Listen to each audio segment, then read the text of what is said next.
मौके पे आपके धर्मस्थ में जो आए थे, तो क्या वो आपको ज्वाइन कर रहे हैं, क्या आपको समर्थन दे रहे हैं? देखिए, किरोड़ीलाल जी का जैसे ही मुझे पता लगा, मैं क्या थोड़ा सा यहाँ लेट हो गया था आने के अंदर। मेरी बात भी हुई टेलीफोन पे, तो मैंने कहा आपने समाचार नहीं कराया तो हम आ जाते पहले। तो कहा मैं दोबारा वापस आ जाऊँगा जब शाम को फ्री होऊंगा। मैं निकल रहा था और मेरा लगाव है यहाँ से, मैंने आंदोलन किया तो मेरा मन किया तो मैं आ गया। मैंने कहा कम से कम फ़ोन तो आप करते मुझे, तो मैं वहाँ रहता धरने पे। और मेरी कोई लंबी चौड़ी बात नहीं, दोबारा आने की बात थी तो एक बार 7-8 बजे देख लेते हैं, आएंगे। बच्चों का मन होगा तो फ़ोन कर लेंगे वापस। बाकी ऐसी कोई बात नहीं हुई किसी संबंध के अंदर, और अपने मन से या किस साहब साहब मुझे बात होने के बाद ही पता लगेगा। सरकार के मंत्री करवा रहे हैं, लेकिन हम जो बच्चे अगर ईमानदारी से अंदर लगे उनके खिलाफ कतई नहीं है। लेकिन सुप्रीम कोर्ट कह रहा है कि अगर 30%, 40%, 50% फर्जी होते हैं, पाए जाते हैं जहाँ से, तो उनको रद्द कर देना चाहिए। उसके बाद उनके लिए अलग रास्ता निकाले सरकार। अगर कोई सरकारी नौकरियों में तो अपना कोर्ट उसके डायरेक्शन देगा। और भर्ती जिस दिन वैकेंसी निकली है, जिस दिन भर्ती हुई, उसी समय सारी एज वेज वही मानी जाएगी उस भर्ती की। तो उनको चिंता करने की आवश्यकता नहीं है। वो तो होशियार है जो है, वो तो वापस आ जाएंगे। उनको क्या दिक्कत है ऐसी? भाई फिजिकल तो फिट है ही सारे के सारे, और इसमें लंबा चौड़ा होता नहीं। और इंटरव्यू के अंदर अब की बार घपले घोटाले होंगे नहीं, पहले हो गए होंगे।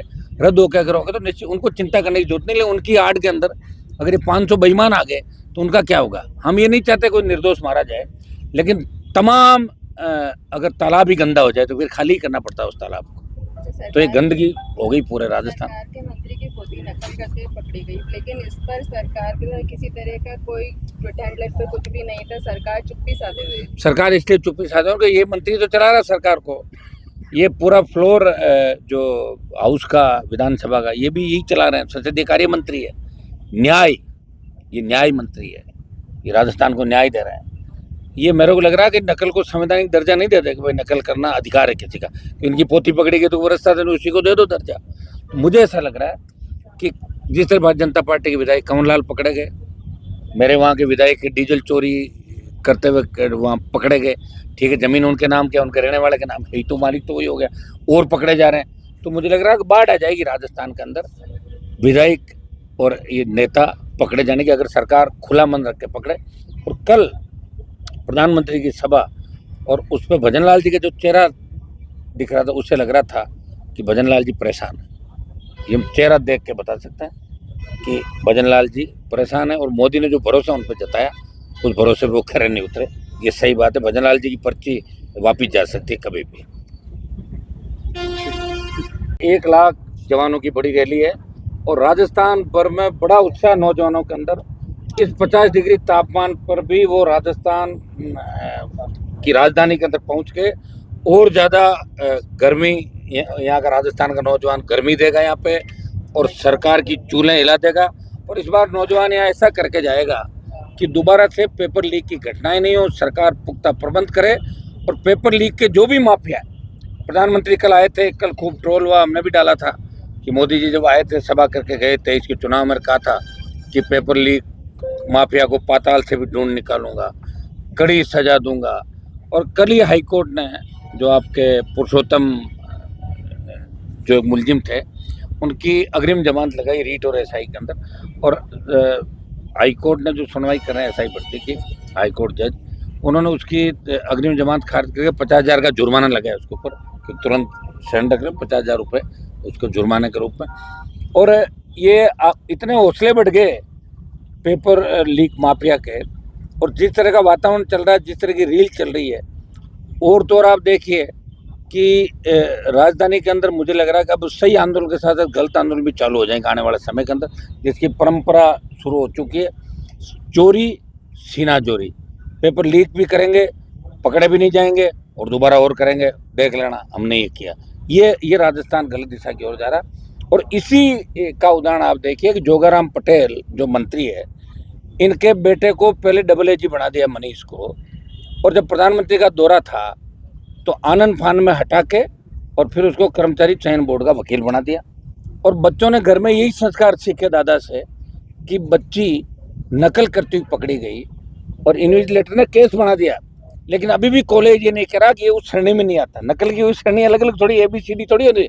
नकल तो नकल होती है, और वही नकल अधिनियम में सारा सारा जो लगेगा। तो मेरी भजनलाल जी से मांग है कि बच्ची चाहे जोगाराम जी की हो चाहे किसी और की हो, तुरंत जो FIR है वो दर्ज करके और सरेंडर करना चाहिए।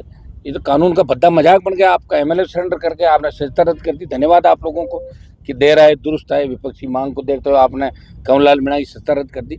लेकिन कानून से बड़ा कोई नहीं है।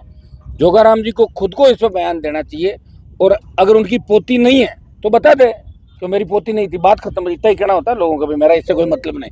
और अगर उनकी पोती है तो कहना चाहिए कि बच्ची से गलती हो गई, बच्चे गलत कर गए, मुझे अफसोस है। कम से कम खेद प्रकट करना चाहिए मिनिस्टर को।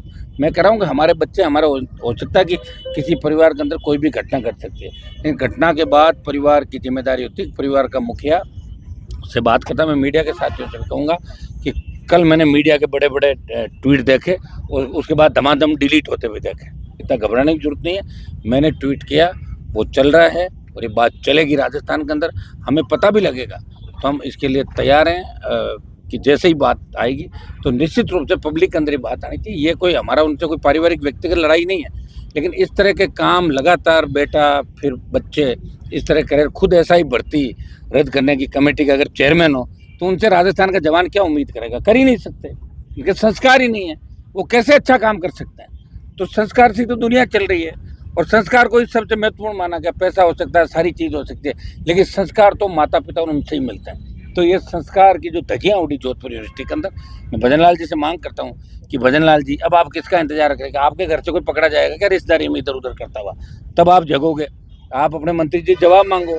मतलब जोगाराम जी को इस्तीफा दे देना चाहिए कि मेरी पोती नकल करती हुई पकड़ी गई और मैं स्वाभिमानी हूँ, और मैं कह रहा हूँ राजस्थान की जनता आपको सराखों भी बिठा लेगी। आप देखे तो देखिए एक बार इस्तीफा, आपको कहेगी कि वास्तव में एक उदाहरण पेश किया आपने। तो ये राजस्थान की विडंबना आप देखिए। RPSC पूरी गंदगी का ढेर बन चुकी। 25 को जो रेला हमारा है वो आर पार की लड़ाई का ऐलान हमने किया, और इस गर्मी के अंदर भी पूरा देश देखेगा कि राजस्थान का जवान अपने हक और अधिकार के लिए, और हमारे छोटे भाइयों के लिए किस तरह राजस्थान के गांव-गांव से जवान इस बार इन छोटे भाइयों को न्याय दिलाएंगे, राजधानी के अंदर डेरा डालेंगे।